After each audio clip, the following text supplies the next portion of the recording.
नमस्कार बच्चों। आज कक्षा 12 की हिंदी की क्लास में हम जिस कहानीकार को पढ़ेंगे उनका नाम है फणीश्वर नाथ रेणु। तो आइए इनका परिचय प्राप्त करते हैं। फणीश्वर नाथ रेणु जी का जन्म 4 मार्च सन 1921 औराही हिंगना जिला पूर्णिया अब अररिया बिहार में हुआ था। इनकी प्रमुख रचनाएं हैं मैला आंचल, परती परिकथा, दीर्घ तपा, जुलूस, कितने चौराहे, ये सब उपन्यास हैं।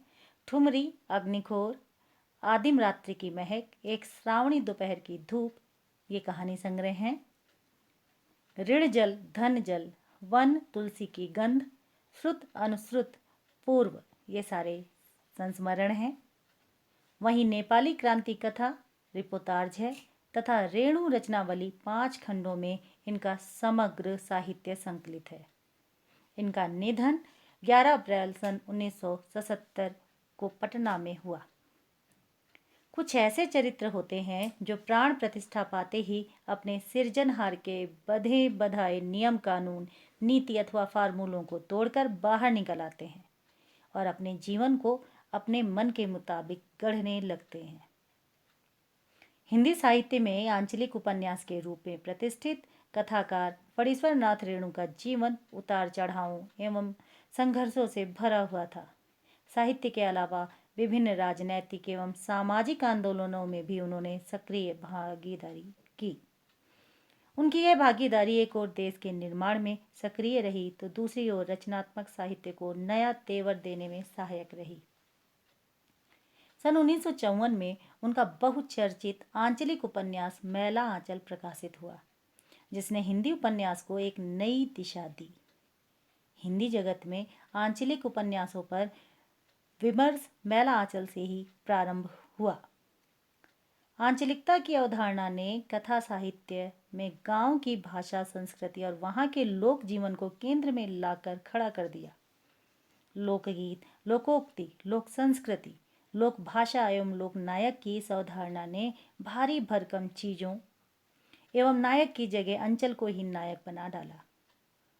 उनकी रचनाओं में अंचल कच्चे और अनगढ़ रूप में ही आता है, इसलिए उनका यह अंचल एक तरफ शस्य श्यामल है तो दूसरी तरफ धूल भरा और मैला भी। स्वातंत्र्योत्तर भारत में जब सारा विकास शहर केंद्रित होता जा रहा था, ऐसे में रेणु ने अपनी रचनाओं से अंचल की समस्याओं की ओर भी लोगों का ध्यान खींचा। उनकी रचनाएं इस अवधारणा को पुष्ट करती हैं कि भाषा की सार्थकता बोली के साहचर्य में ही है। फणीश्वर नाथ रेणु की प्रतिनिधि कहानियों में पहलवान की ढोलक भी शामिल है। यह कहानी कथाकार रेणु की समस्त विशेषताओं को एक साथ अभिव्यक्त करती है। रेणु की लेखनी में अपने गांव, अंचल एवं संस्कृति को सजीव करने की अद्भुत क्षमता है। ऐसा लगता है मानो हर एक पात्र वास्तविक जीवन जी रहा हो। पात्रों एवं परिवेश का इतना सच्चा चित्रण अत्यंत दुर्लभ है। रेणु वैसे गिने चुने कथाकारों में से हैं जिन्होंने गद्य में भी संगीत पैदा कर दिया है। अन्यथा ढोलक की उठती गिरती आवाज और पहलवान के क्रियाकलापों का ऐसा सामंजस्य दुर्लभ है। इन विशेषताओं के साथ रेणु की यह कहानी व्यवस्था के बदलने के साथ लोक कला और इसके कलाकार के अप्रासंगिक हो जाने की कहानी है।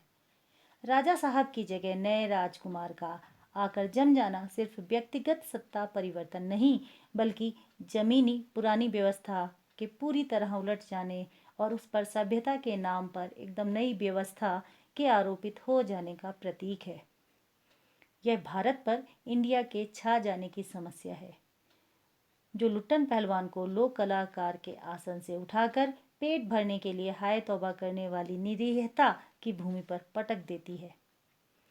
ऐसी स्थिति में गांव की गरीबी पहलवानी जैसे शौक को क्या पालती। फिर भी पहलवान जीवित ढोल के बोल में अपना तथा सभी को जिलाए रखता है, बल्कि भूख व महामारी से दम तोड़ रहे गांवों को मौत से लड़ने की ताकत भी देता रहता है। कहानी के अंत में भूख महामारी की शक्ल में आए मौत के षड्यंत्र जब अजय लुट्टन की भरी पूरी पहलवानी को फटे ढोल की पोल में बदल देते हैं, तो इस करुणा त्रासदी में लुट्टन हमारे सामने कई सवाल छोड़ जाता है। वह पोल पुरानी व्यवस्था की है या नई व्यवस्था की? क्या कला की प्रासंगिकता व्यवस्था की मुखापेक्षी है, अथवा उसका कोई स्वतंत्र मूल्य भी है?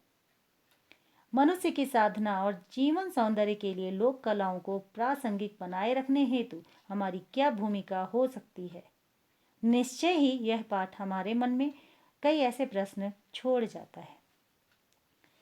अपने अगले वीडियो में इस पाठ का सार देखेंगे। तब तक के लिए धन्यवाद।